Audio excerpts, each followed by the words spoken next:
మహిమ ప్రభునికే ఘనత ప్రభునికే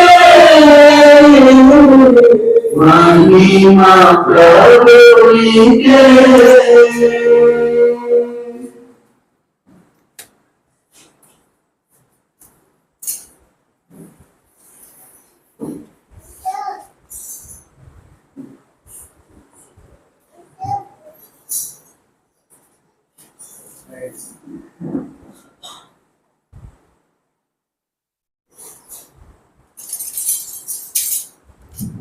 దేవునికి స్తోత్రం. హల్లెలూయా. అలాగే నిలబడి ఉంటున్నాం. పరిశుద్ధ గ్రంథం నుంచి వాక్యం చదువుకుందాం. నిర్గమకాండము 19వ అధ్యాయము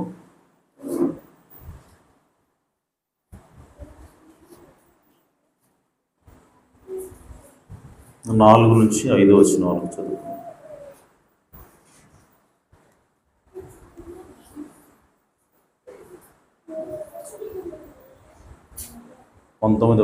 నిర్గమకాండము 19వ అధ్యాయము 4-5 వచనాలు. నేను ఐగుప్తీయులకు ఏమి చేసితినో మిమ్మును గద్ద రెక్కల మీద మోసి నా యొద్దకు మిమ్మును ఎట్లు చేర్చుకుంటునో మీరు చూచితిరి.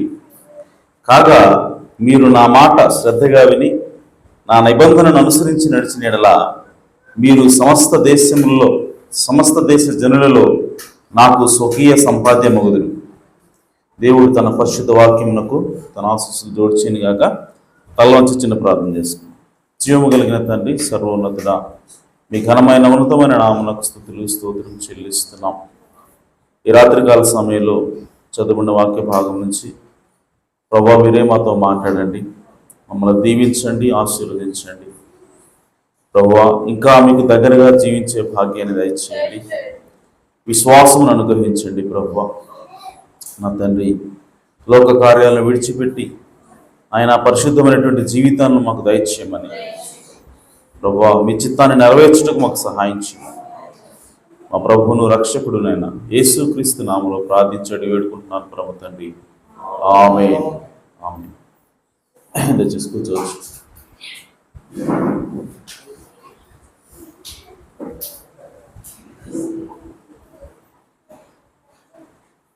Praise the Lord. హల్లెలూయా. అందరూ బాగున్నారు కదా? ఆమేన్. చాలా సంతోషం. మరి కూటానికి ఏర్పాట్లు జరుగుతూ ఉన్నాయి. మీరందరూ కూడా ప్రార్థన చేస్తున్నారని చెప్పి నేను నమ్ముచున్నాను. సో నా ఒక్కడి మీద ఉంటే లైట్ నా మీద ఒక్కడి మీద అటాక్ చేస్తాయి మొత్తం. So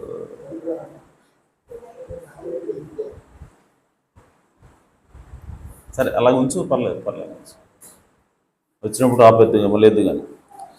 right. సో మీరందరూ కూడా మరి 27-28 తారీఖులో జరగబోయే కోట నిమిత్తం ప్రార్థన చేస్తున్నారని చెప్పి నేను నమ్ముతున్నాను. ఆమేన్. అలాగే మరి ఎవరైతే ఇంకా మరి వాగ్దానం చేసినటువంటి డబ్బులు ఇవ్వలేదో మరి ఆ మనీని కూడా ఇవ్వవలసిందిగా రూపేట మనం చేస్తున్నాను. మరి ఆదివారం కల్లా ఫైనల్ రోజు, అది ఆదివారం కల్లా మరి ఇచ్చినట్లయితే ఇప్పటికే పనులన్నీ కూడా ప్రారంభించాం, అడ్వాన్స్లు ఇచ్చాం. దేవుని కృపను బట్టి మరి ఆ అడ్వాన్స్ కోట అయిపోయిన తర్వాత వెంటనే చెల్లించాల్సినటువంటి బిల్లులు కూడా ఉంటాయి. మరి వాటికి మరి ఇంకా మనకి సమకూడలేదు సరిపోయినటువంటి అమౌంట్. కాబట్టి ఆ విషయాన్ని గుర్తించండి. ఎవరైనా ఇంకా మరి ఇవ్వాల్సిన వాళ్ళు ఉంటే మరి త్వరగా ఇవ్వవలసిందిగా ప్రభుపేట మనం చేస్తున్నాను.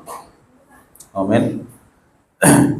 సరే, మంచిది. మరి ఈ సాయంకాల సమయంలో చదువుకున్న వాక్య భాగం నుంచి చిన్న అంశము. బుధవారం మనం ఒక సిరీస్ గురించి మనం మాట్లాడుకుంటున్నాం. సో అదేంటి అని చెప్పానంటే ఎస్తేరు గురించి మనం మాట్లాడుకుంటున్నాం. ఎస్తేరు యొక్క జీవితంలో ఏం జరుగుతూ ఉంది అన్న దాని గురించి మనం మాట్లాడుకుంటున్నాం. దాని గురించి కొంచెం డివేట్ అయ్యి మన యొక్క జీవితాల్లో ఏ విధంగా యేసుక్రీస్తు కోసం జీవించాలా, మరి పవిత్రమైనటువంటి జీవితాన్ని మనం ఏ విధంగా జీవించాలి అన్న విషయాన్ని నేను మాట్లాడుతున్నాను గత 2-3 వారాలుగా. సో అదే క్రమంలో ఈరోజు అంత మునుపు నేను వర్తమానం చెప్పాను. అదేంటంటే అన్యత్వం అనే వర్తమానం చెప్పాను. ఓకే, సో ఇది ఈరోజు కూడా నేను దాని గురించి మాట్లాడాలనుకుంటున్నాను. అంశం ఏంటంటే అన్యత్వం పార్ట్ 2. ఆమేన్. రైట్. సో అన్యులు అంటే ఎవరు అని చెప్పంటే ప్రవక్త అంటున్నాడు, ఎవరైతే దేవుని నమ్మరో వాళ్ళే అన్యులు. ఆమేన్. అన్యులు అంటే డెఫినేషన్ ఏంటి? దేవుణ్ణి నమ్మని వారు, అంతేగాని యూదులు కానివారు, ఆమేన్, లేదంటే క్రైస్తవ మతాన్ని పుచ్చుకునే వాళ్ళు, ఇది కాదు అన్యులు అంటే డెఫినేషన్. దేవుని నమ్మని ఎవరైనా సరే అన్యులే.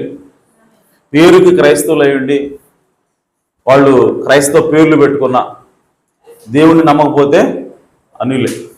సాధారణంగా మన ఆలోచన ఎలా ఉంటుందంటే, అతని పేరు జోసెఫ్ అనగానే అతడు క్రైస్తవుడు అనుకుంటాం, అతడు అన్యుడు కాదు అనుకుంటాం. అతని పేరు ఏలియా అనగానే ఓకే అతడు క్రైస్తవుడు అనుకుంటాం. కాదు, పేరు పెట్టుకున్నంత మాత్రం వాళ్ళు క్రైస్తవులు కాదు. మరేమిటంటే దేవుణ్ణి నమ్మవలసి ఉన్నది. ఆమేన్.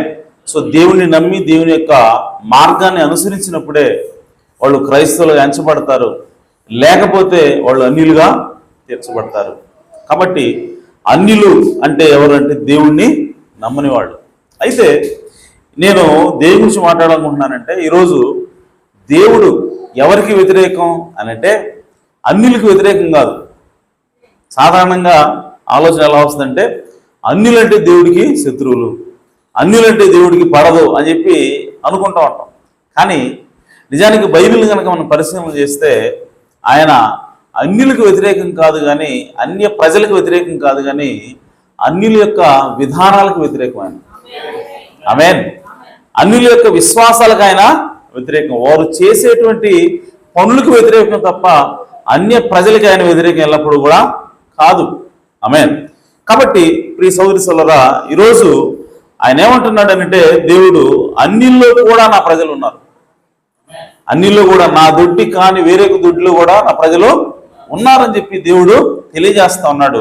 కాబట్టి ఈరోజు అన్యులను లేదు, యూదులను లేదు, కేవలం యూదులు మాత్రమే దేవుని పిల్లలు అని చెప్పి అనడానికి లేదు. ఈరోజు అన్యుల్లో కూడా దేవుని పిల్లలు ఉన్నారని మనకు బైబిల్ ఆది నుంచి కూడా తెలియజేస్తా ఉంది.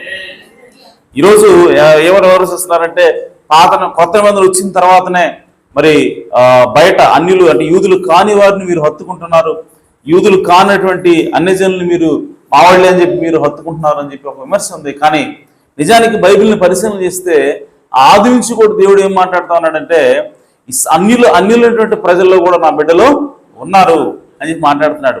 దానికి బెస్ట్ ఉదాహరణ ఏమిటి అని చెప్పానంటే, అబ్రహాముని దేవుడు ఎన్నుకున్నప్పుడు, అబ్రహాముని దేవుడు పిలిచినప్పుడు, అబ్రహాము యూదుడు కాదు, అబ్రహాము ఒక అన్యుడే. ఆమేన్. సో ఇప్పుడు దేవుడు ఎవరిని పిలుస్తా ఉన్నాడు అని అంటే, అన్యుడిని పిలుస్తా ఉన్నాడు. అన్యుడైనటువంటి అబ్రహాముని పిలిచి అతనికి సున్నతినిచ్చి ఇప్పుడు ఆయన ద్వారా వచ్చేటువంటి సంతానాన్ని ప్రత్యేకించి ఆయన వాళ్ళందరినీ కూడా యూదులని పిలుస్తూ ఉన్నాడు. కానీ ఈ యూదులైనటువంటి ప్రజలు ఎక్కడి నుంచి వచ్చారంటే అన్యుల నుంచే వచ్చారు. అందుకోసం పౌలు గారు ఏమంటున్నాడంటే, మీరు అబ్రహాము మా తండ్రి అంటున్నారు కదా, అబ్రహాము మాకు మాదిరి అంటున్నారు కదా, అయితే అబ్రహాముకి దేవుడు వాగ్దానం చేశాడు, అబ్రహాముకి దేవుడు సంతానాన్ని ఇస్తాను, మీ సంతానాన్ని ఒక దేశంగా చేస్తానని చెప్పి ఆయన వాగ్దానం చేసినప్పుడు అబ్రహాము సున్నతి పొందాడా అని అడిగాడు ఆయన. ఆమేన్.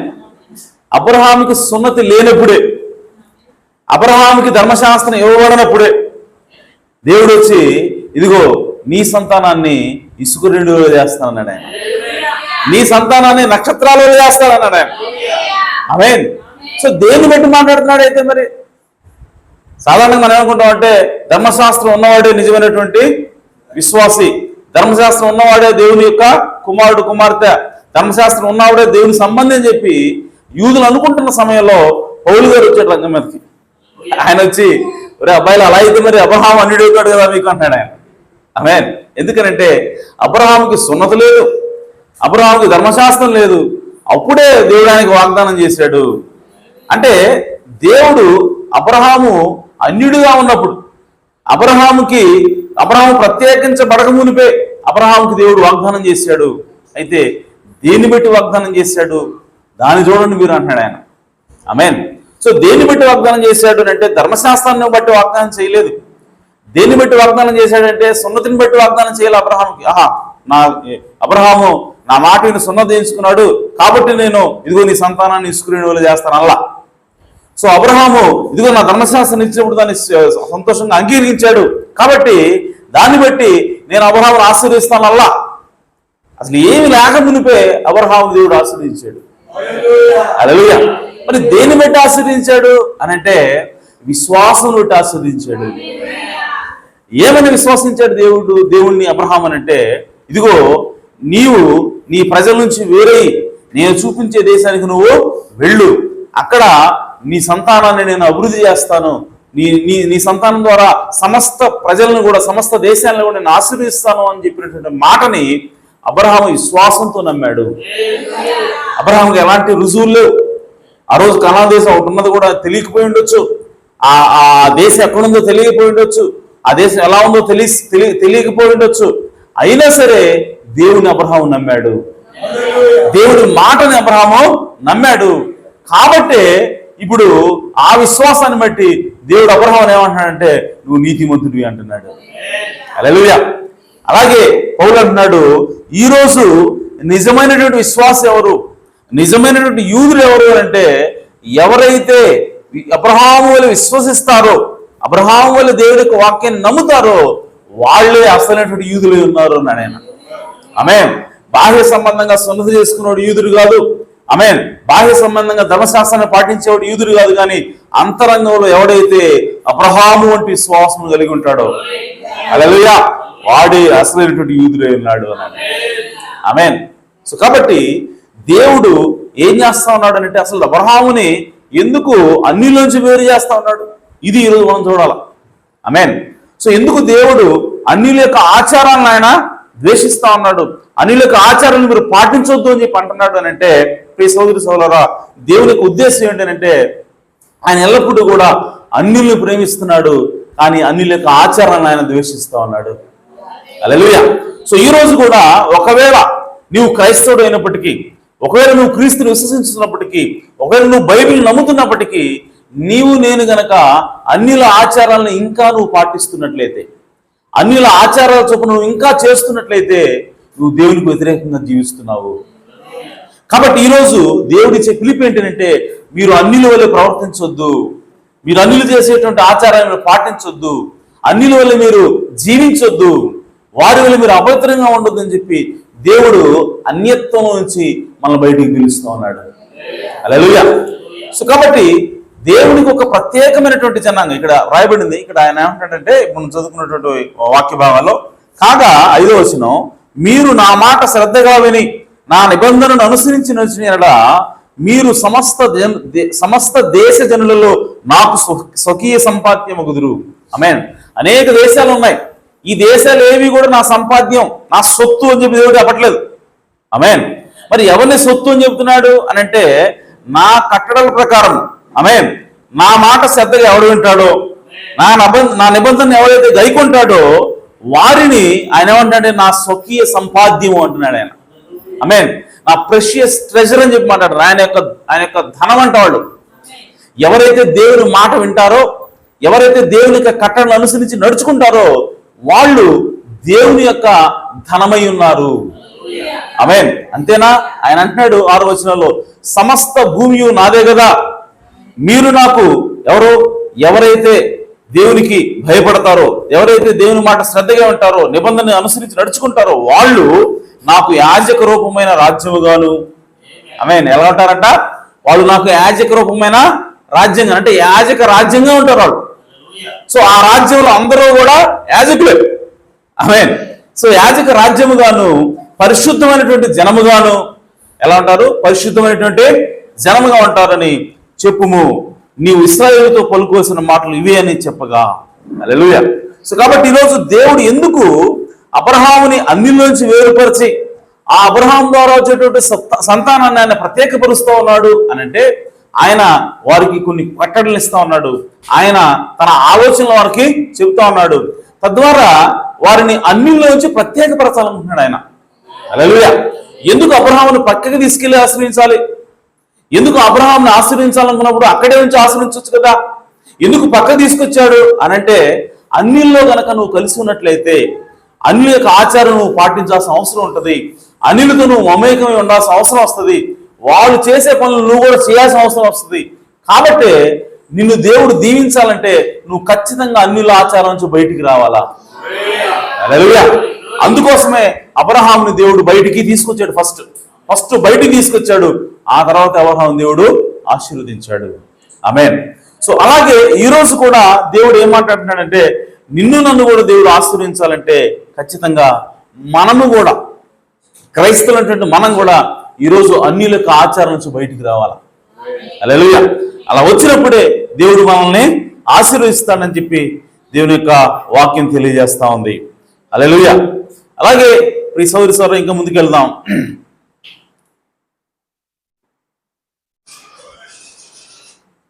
ఈరోజు చాలా మంది దేన్ని ఆశ్రయిస్తూ ఉన్నారంటే మతాన్ని ఆశ్రయిస్తూ ఉన్నారు. ఆమేన్. సో మతం మమ్మల్ని రక్షిస్తుంది అంటే మతం అంటే ఏమీ లేదండి, చర్చికి పోతే చాలు నువ్వు పరలోకం పోతావు. ఆమేన్. కానుకలు ఇస్తే చాలు నువ్వు పరలోకం పోతావు. ఆమేన్. అంటే నువ్వు దేవుని మాట ప్రకారం జీవిస్తున్నావా లేదా, దేవుని నువ్వు నమ్ముతున్నావా లేదా ఈ కాదు. చర్చికి వెళ్తున్నావా, కానుకలు ఇస్తున్నావా, ఆమేన్, దేవుని కోసం త్యాగం చేస్తున్నావా, ప్రార్థన చేస్తున్నావా, బైబిల్ చదువుతున్నావా, చాలు నువ్వు దేవుని యొక్క రాజ్యానికి వెళ్ళిపోతావు అని చెప్పి అనుకుంటూ ఉన్నారు ప్రజలు. అదే మతమై ఉన్నది. మతం ఎల్లప్పుడూ కూడా ఏం చేస్తూ ఉంటుందంటే దేవుని నిజంగా ట్రూగా ఆరాధించకుండా ఆయన్ని ఫాలో అవ్వకుండా అదేం చేస్తుంటే అడ్డుకట్లు వేస్తూ ఉంటుంది. హల్లెలూయా. సో అది లోపలికి వెళ్ళలేదు, దేవుని దగ్గరికి వెళ్తుంది కానీ దేవుని లోపలికి వెళ్ళలేదు. సో చర్చికి వెళ్ళావు కదా చాలు, బుధవారం ఆరాధనకి వెళ్ళావు కదా చాలు, కానుకలు ఇచ్చావు కదా చాలు, నీ జీవితం నీది, నీ లైఫ్ నీది, నువ్వు ఎటమైనా జీవించు అని చెప్పి మతం ఏం చేస్తూ ఉంటుందంటే ఒక సాటిస్ఫాక్షన్ ఇస్తూ ఉంటుంది, ఒక సెల్ఫ్ సాటిస్ఫాక్షన్ అంటారు దాన్ని. ఓకే. సో ఎలా ఉంటుందంటే అది ఏదైనా తోటలో అవ్వాదాములు ఇద్దరు కూడా తప్పు చేశారు, పిల్లలు తిరగకూడదు.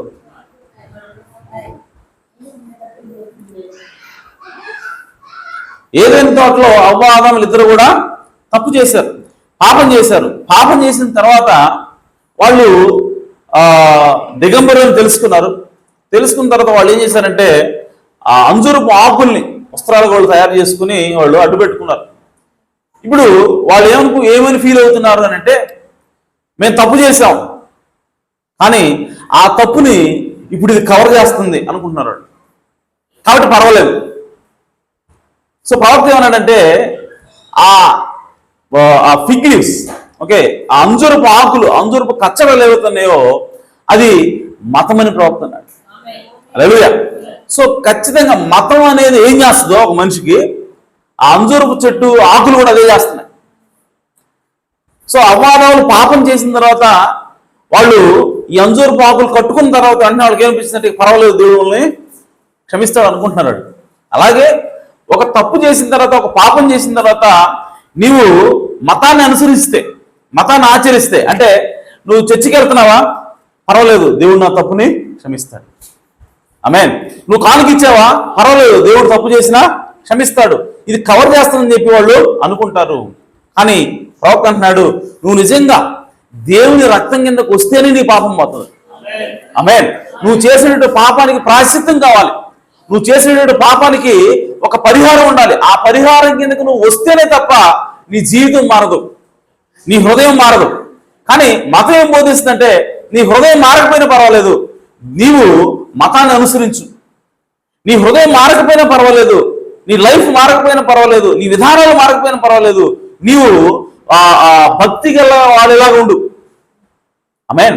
అందుకోసమే చివరి దినాల్లో ఎలా ఉంటారంట మనుషులు, పైకి భక్తి గల వారు ఉండి దాని శక్తిని ఆశ్రయించిన వారు అని చెప్పి అంటున్నాడు దేవుడు. అంటే పైకి భక్తి గల అంటే పై భక్తి అంటే అర్థం ఏంటి? చర్చికి వెళ్తారు వాళ్ళు. ఆమేన్. కోటాలు పెట్టిస్తారు, కానుకలు ఇస్తారు, దశంభాగాలు ఇస్తారు, అన్నీ ఇస్తారు, కానీ దాని శక్తిని ఆశ్రయించరండి. ఆమేన్. అంటే దాని అర్థం ఏంటి? భక్తిని ఆశ్రయిస్తారు కానీ భక్తిలో ఉన్నటువంటి శక్తిని వాళ్ళు ఆశ్రయించరు. మరి భక్తిలో ఉన్న శక్తి ఏం చేస్తుంది అని అంటే వాడి హృదయాన్ని మారుస్తుంది. హల్లెలూయా. సో వాడి హృదయాన్ని మార్చే శక్తి భక్తిలో ఉంది. ఆమేన్. కానీ వాళ్ళు ఎంతవరకు భక్తిని ఫాలో అవుతారు అని అంటే కేవలం పై రూపం మారేంత వరకే భక్తిలో ఫాలో అవుతారు.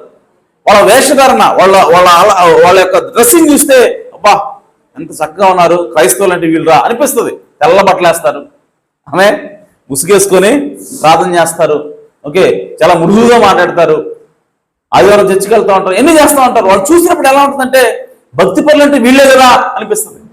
హల్లెలూయా. కానీ ఏదైనా ఒక మాట వాళ్ళకి వ్యతిరేకంగా మాట్లాడు, వాళ్ళకి ఏదైనా చిన్న అన్యాయం జరగని అప్పుడు చూస్తారు వాళ్ళు వస్తారు. ఆమేన్. సో అదేం చూపిస్తా ఉందంటే వాళ్ళ హృదయం ఇంకా మారలేదు. అదే పైకి భక్తి గల వారి నుండి దాని శక్తిని ఆశ్రయించిన వారు. ఆమేన్. సో కాబట్టి ఈరోజు అదే మతమై ఉన్నది.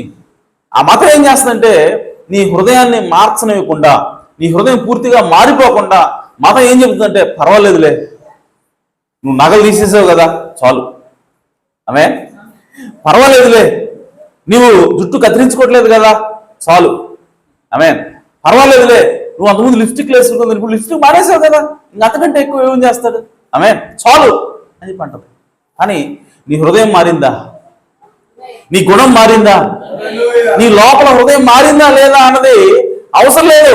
నువ్వు బయటికి ఎలా కనపడుతున్నావు, నువ్వు భక్తి చేస్తున్నావు లేదా, నువ్వు చర్చికి వెళ్తున్నావు లేదా, ఇంతవరకే చాలు, దేవుడు నువ్వు స్వీకరిస్తాడు, అంగీకరిస్తాడని చెప్పి ఆ మతం నీకు బోధ చేస్తూ ఉంటుంది. ఆమేన్.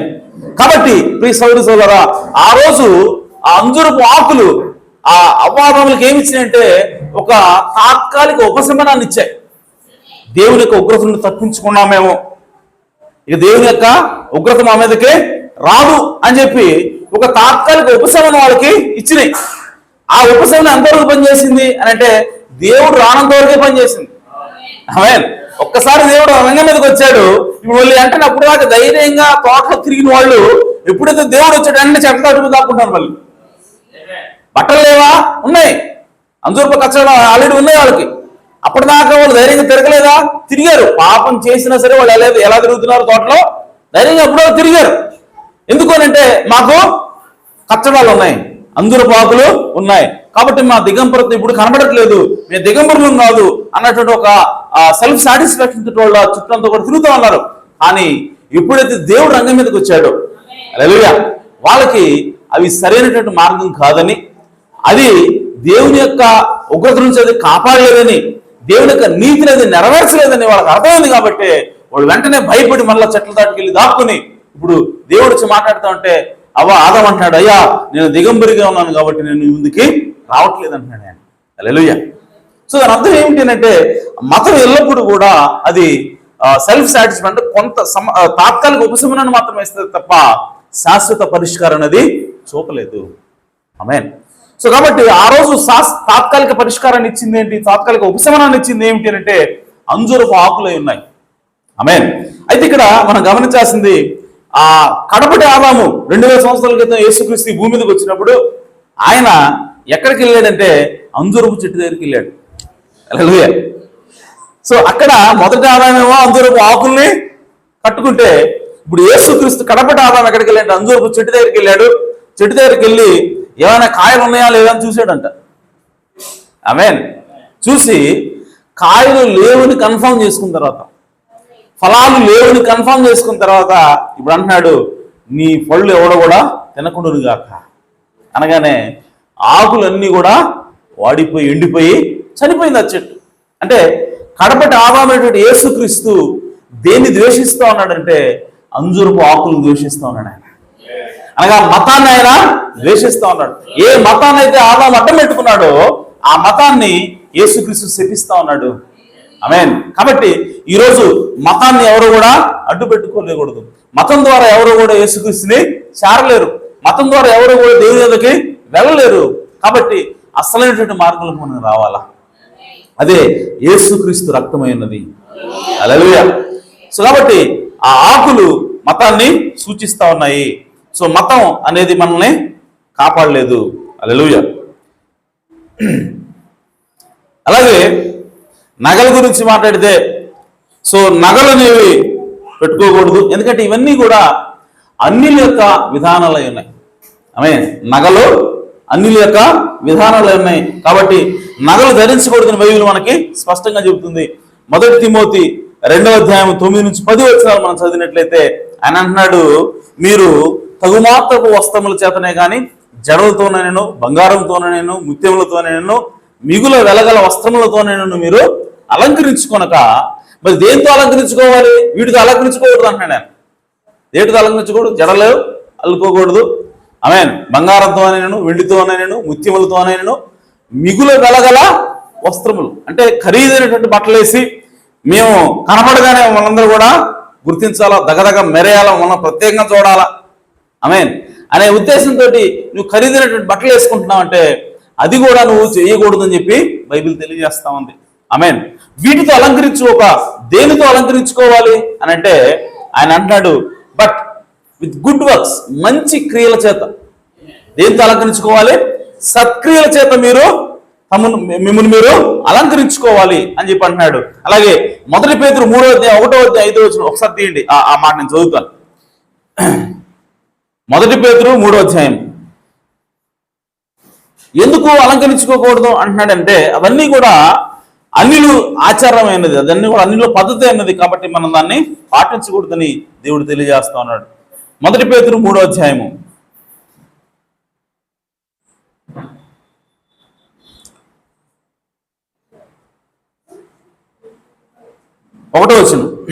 అటువలే స్త్రీలారా మీరు మీ సొంత పురుషులకు లోబడినడి, అందువలన వారిలో ఎవరైనా వాక్యమునకు అవిధేయులైతే వారు భయముతో కూడిన మీ ప్రవర్తనను చూచి వాక్యము లేకుండానే తమ భార్యల నడవడి వలన రాబట్టబడవచ్చును. ఆమేన్. ఈరోజు బైబిల్ స్పష్టంగా ఒక ఏమంటారంటే దాన్ని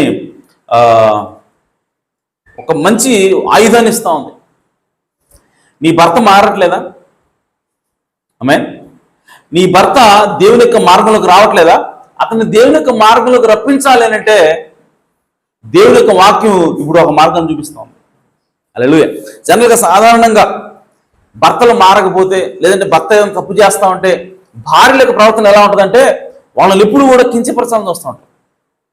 నువ్వు అట్లాంటోడివి, నువ్వు తాగుబోతోడివి, నువ్వు పనికిమాలినోడివి, ఎందుకు పనికిరావు అని వాళ్ళని ఎప్పుడు కూడా ఆ స్త్రీలు ఏం చేస్తామంటే కించపరుస్తూ ఉంటారు, వాళ్ళని ఎత్తిపొడుపు మాటలు మాట్లాడుతూ ఉంటారు. అయితే ప్రవక్త అంటున్నాడు, అలా చేస్తే వాడు ఎప్పుడు కూడా మారడు. గుర్తుపెట్టుకోండి, అలా మాట్లాడితే ఎప్పటికీ కూడా మారడు. ఇంకో విషయం చెప్తున్నాను, మార్చాలి అనంటే, ఒక పురుషుడు మారాలి అనంటే ఏం చేయాలంటే ప్రవక్త అంటున్నాడు, అతని స్థానం అతనికి ఇవ్వండి, నీ స్థానంలో నువ్వు ఉండు. అర్థమైందన్నమాట. పురుషుడికి ఒక స్థానం ఇచ్చాడు దేవుడు. ఎవరిచ్చారు? అది దేవుడు ఇచ్చాడు, మనుషులు కాదు, దేవుడిచ్చాడు. అలాగే స్త్రీకి కూడా ఒక స్థానాన్ని దేవుడే ఇచ్చాడు. సో ఇప్పుడు నీవు గనక నువ్వు నీ భర్తను గెలుచుకోవాలంటే ఆమె నీవు నీ స్థానంలోనే ఉండాలి, పురుషుడి స్థానాన్ని తీసుకోకూడదు. పురుషుడు తెలియ తక్కువడని ఆయన స్థానాన్ని నువ్వు తీసుకోవడానికి ప్రయత్నం చేయకూడదు. పురుషుడు పనికిమాలినోడని అతని స్థానాన్ని నువ్వు తీసుకోవడానికి ప్రయత్నం చేయకూడదు. పురుషుడు పరిపాలించడం చేత కాదని నువ్వు అతని స్థానాన్ని తీసుకోవడానికి ప్రయత్నం చేయకూడదు. ఆమేన్. ప్రవక్త అంటున్నాడు, ఇంకో మాట అంటున్నాడు, అది కోర్టు నేను ఉంది కానీ నా దగ్గర ప్రస్తుతానికి లేదు, అది ఎక్కడుందో తెలియదు. దానిలో ప్రవక్త అంటున్నాడు, మీరు ఎవరైనా సరే పాపిని చూస్తే, త్రాగుబోతుని చూశారు, సిగరెట్ తాగిలని చూశారు, ఆమేన్, తిరుగుబోతుని చూశారు, మీరు వాళ్ళని ఎగతాళి చేయొద్దు, మీరు వాళ్ళని తిట్టొద్దు. ప్రవక్త అంటున్నాడు, తాగుబోతుని చూస్తే తిట్టబాకండి, సిగరెట్ తాగేవాడిని చూస్తే గద్దించబాకండి. మరి ఏం చేయాలి అని అంటే ప్రవక్త అన్నాడు, వాడి మీద జాలి పడను. ఆమేన్. ఎందుకు అనంటే ప్రవక్త అంటున్నాడు, వాళ్ళకి ఆనందంగా ఉండే మార్గం, వాళ్ళకి తెలిసిన ఆనందంగా ఉండే మార్గం అదే. వాడు ఎందుకు అవుతున్నాడు అనంటే నేను నాశనం అయిపోవాలి, నా కుటుంబం నాశనం అయిపోవాలి అని కాదు వాడు తాగేది. వాడు ఎందుకు తాగుతున్నాడంటే సంతోషం కోసం. ఆమేన్. సిగరెట్ తాగుతున్నాడు, ఎందుకు తాగుతున్నాడు? నా దేహం అంతా కాలిపోవాలి, నా ఊపిరితిత్తులన్నీ పాడైపోవాలి, నా క్యాన్సర్ ఏమైనా తాగుతాడా? తాగడు. మరి ఎందుకు తాగుతున్నాడు? ఆనందం కోసం తాగుతున్నాడు. ఆమేన్. అంటే వాడికి తెలిసిన ఆనందం పొందే విధానం అది, కాబట్టి వాడు తాగుతున్నాడు. అయితే ప్రవక్త అంటాడు, మీరు వాళ్ళని చూసి గద్దించకండి, వాళ్ళని చూసి మీరు ఏమంటారంటే ఎత్తిపడబాకండి. మీరు వాడి మీద జాలి చూపించండి. మరి మీరేం చేయాలి అని అంటే ప్రవక్త అంటాడు, ఇంతకంటే ఆనందం ఇంకోటి ఉందని మీరు చూపించండి వాడికి అంటున్నాడు. హల్లెలూయా. అంటే సిగరెట్లు తాగితే నీకు ఎంత ఆనందం వస్తుంది? ఆమేన్. దానికంటే ఆనందం ఏమి ఇంకోటి ఉంది, అది నేను అనుభవిస్తున్నా, ఆమేన్, అది నా దగ్గర ఉంది అని చెప్పి వాడికి అర్థమయ్యేలాగా మీరు చూపించండి. ఆమేన్. అప్పుడు ఆ సిగరెట్ వదిలిపెట్టి ఆమేన్ ఆనందం నాకు కావాలి వస్తాడు అంటాడు. హల్లెలూయా. సో అసలైనటువంటి ఆనందం ఎక్కడుందంటే క్రీస్తులో ఉంది. ఆ క్రీస్తులో ఉన్న ఆనందం ఏంటో నీకు తెలిస్తే, ఆమేన్, నువ్వు అనుభవిస్తే, అప్పుడు దాన్ని వాడికి అనుభవపూర్వకంగా రుచి అయ్యేలా నువ్వు చూపించు. నువ్వు జీవిస్తా ఉండు, ఆమేన్, నువ్వు నడుస్తూ ఉండు, నువ్వు ఆనందిస్తూ ఉండు ప్రతిరోజు. అంటే నీకు వాడు తాగొచ్చి కొడుతున్నా సరే నీవు నిజంగా క్రీస్తులో ఉన్నట్లయితే నువ్వు ఆనందిస్తావు. హల్లెలూయా. నిన్ను శత్రువులు చుట్టుముట్టి నువ్వు బాధిస్తున్నా సరే నువ్వు నిజంగా క్రీస్తులో ఆనందం కనుక ఉందని నువ్వు తెలిస్తే నువ్వు ఆ సమయంలో కూడా ఆనందిస్తావు. హల్లెలూయా. అంటే నీ ప్రవర్తన ఎలాంటి మార్పు రాదు. నీవు ఎలా ప్రవర్తించాలో అలా ప్రవర్తిస్తావు. ఒత్తిడిలో లేనప్పుడు ఏ విధంగా ప్రవర్తిస్తావో సరిగా, అలాగే ఒత్తిడిలో ఉన్నప్పుడు అదే విధంగా ప్రవర్తిస్తావు. ఎందుకంటే నువ్వు క్రీస్తుని ఎరిగి ఉన్నావు కాబట్టి. హల్లెలూయా. అంటే క్రీస్తులో ఉన్న ఆనందాన్ని నిజంగా మనం తెలుసుకుంటే, ఆ ఆనందం తెలియని వాళ్ళకి దాన్ని మనం చూపించినప్పుడు ఆటోమేటిక్గా అవతల కంట అబ్బా ఆనందం నాకు కావాలని చెప్పి అనుకుని వాడు వస్తాడంటే అవతలకి. హల్లెలూయా. కాబట్టి ఈ సౌలుగా ప్రవక్త అంటున్నాడు, బైబిల్ అంటా ఉంది, మీరు మీ భర్తలను మార్చాలి అని అంటే పేతురు గారు అంటున్నాడు, మీరు మీ స్వపురుషులకు లోబడి ఉండు. ఏంటంట? మీ భర్తలను మార్చాలంటే ఎదురు తిరగండి కాదు. మీ భర్తలను మార్చాలి అని అంటే దెప్పిపోవడం కాదు. మీ భర్తలను మార్చాలి అని అంటే నీకేం చేతవుతుంది, ఓ చెప్పారు నువ్వు చెప్పే మగవాడుగా అని అనొద్దు. మరేమనాలంట? మీరు మీ స్వపురుషులకు లోబడి ఉండు. ఎవరికి లోబడి అంటున్నాడు? బాగా ఏలే వాళ్ళకా, బాగా సంపాదించే వాళ్ళకా? ఆమేన్. పక్కనే అంటున్నాడు, అందువల్ల వారిలో ఎవరైనాను వాక్యంకు అవిధేయులైతే, అంటే వాడు తాగుబోతాడైతే, తిరుగుబోతాడైతే, ఆమేన్, వాడు బాధ్యత లేనివాడైతే, ఆమేన్, వాడు భయముతో కూడిన మీ ప్రవర్తనను చూచి. హల్లెలూయా. ఎవరికి భయపడి మీరు ఆ ప్రవర్తన ప్రవర్తిస్తున్నారు? దేవునికి భయపడి. హల్లెలూయా. సో దేవుని ఎడల భయంతో కూడినటువంటి మీ ప్రవర్తనను చూచి, దేని చూసినట్టు వాడు మారేది మనం మాట్లాడే మాటలు బట్టి కాదు, మనం తిట్టే తిట్లు బట్టి కాదు. గుర్తుపెట్టుకోండి, బైబిల్ ఏం చెప్తా ఉందనంటే నీ భర్త మారాలి నువ్వు తిట్టు అని చెప్పట్లా. నీ భర్త మారాలి అని అంటే నువ్వు ఇంకోటి చేయని చెప్పట్లా. మరి ఏం చెప్తా ఉంది అని అంటే నీవు లోబడి ఉండు. హల్లెలూయా. నీవు నీ ప్రవర్తనను చూచి, భయముతో కూడిన మీ ప్రవర్తనను చూచి వాక్యము లేకుండానే తమ భార్యల నడవడి వలన రాబట్టబడవచ్చును. హల్లెలూయా. కాబట్టి ప్రియ సోదరి సోదరులారా, మనము ఆ విధంగా చెయ్యాలని బైబిల్ యొక్క వాక్యము తెలియజేస్తా ఉంది. తర్వాత 3వ వచనం, జడలు అల్లుకొనుటి, బంగారు నగలు పెట్టుకొనుటి, వస్త్రములు ధరించుకొనుటి అను వెలుపటి అలంకారం మీకు అలంకారముగా ఉండక. ఆమేన్. బయట అలంకారాలు ఎవరు పెట్టుకుంటారు? అన్యులు పెట్టుకుంటారు. ఆమేన్. సో అటువంటి అలంకారాలు, బాహ్య సంబంధించిన అలంకారాలు మీకు అలంకారంగా ఉండక సాధువైనట్టు మృదువైనట్టు ఆయన గుణము అను అక్షయ అలంకారము. హల్లెలూయా. ఎలాంటి అలంకారం ఉండాలి? సాధువైన మృదువైన. ఎవరికి చెప్తా ఉంది? పురుషులకు కాదు, స్త్రీలకు చెప్తా ఉన్నాడు.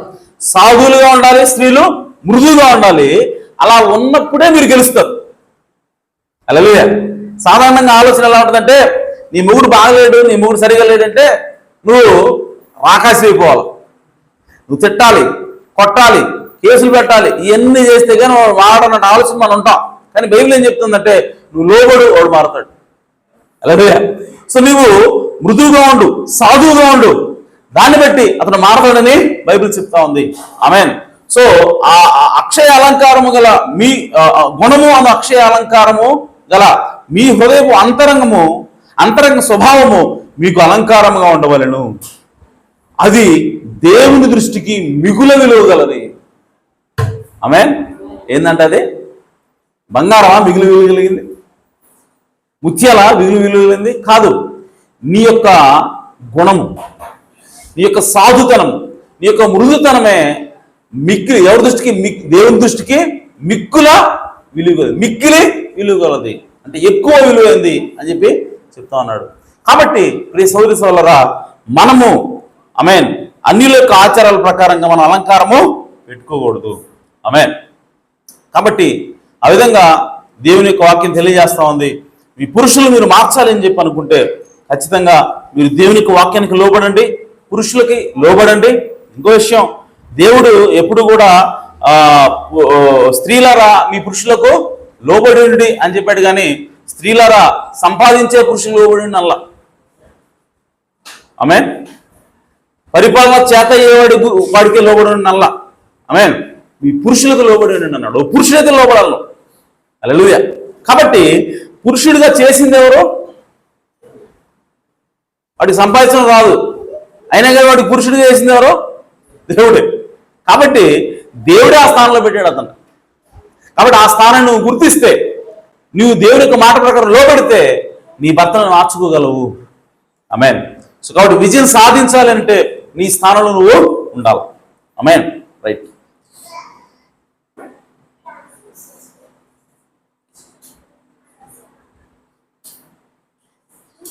అలాగే దేవునికి వాక్యం చెప్తా ఉంది, యూదులు అన్యులు యూదుల్లాగే సమాన వారసులు బైబిల్ చెప్తా ఉంది.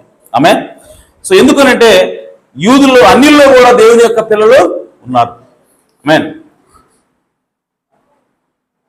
అలాగే నిజమైనటువంటి యూదుడు ఎవరు అనంటే అంతరంగంలో ఎవడైతే విశ్వాసం కలిగి ఉంటాడు దేవుని పట్ల, వాడే అసలైనటువంటి యూదుడు. అంతేగాని బాహ్య సంబంధంగా సున్నతి కలిగి ఉన్నాడు, బాహ్య సంబంధంగా మరి ధర్మశాస్త్రాన్ని పాటించేవాడే యూదుడు కాదు, కానీ నిజంగా లోపల విశ్వాసం కలిగిన వాడు అసలైనటువంటి యూదుడే ఉన్నాడు.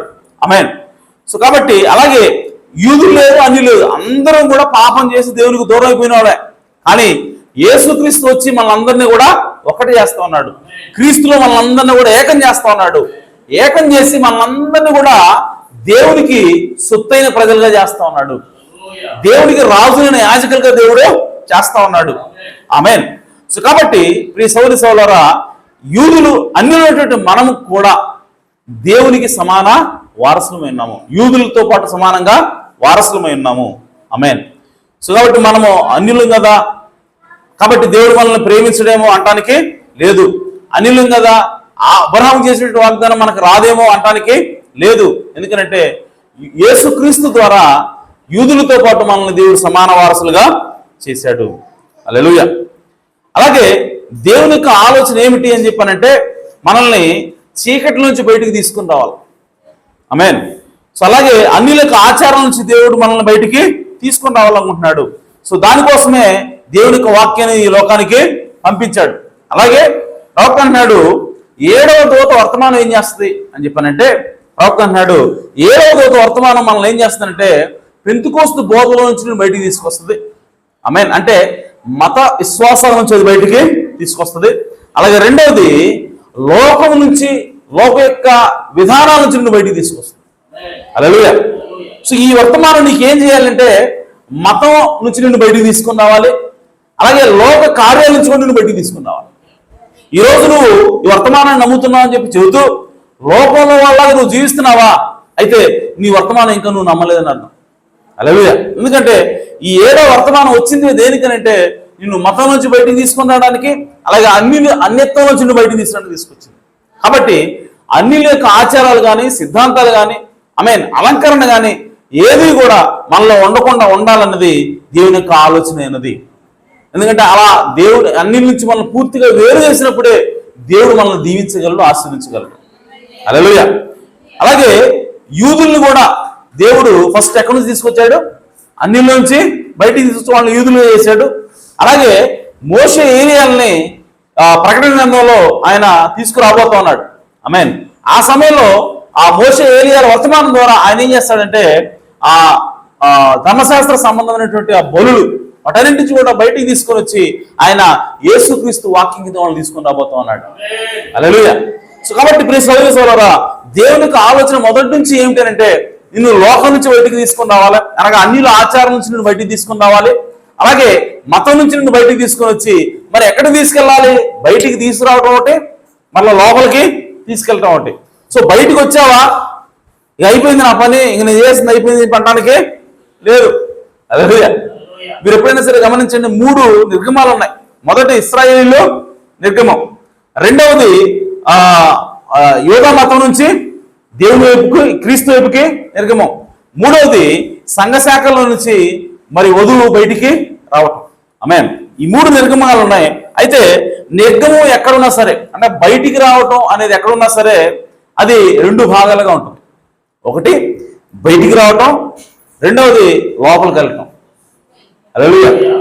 ఇశ్రాయేలు ప్రజలు మీరు గమనించండి, ఐగుప్తుల నుంచి బయటకు వచ్చారు.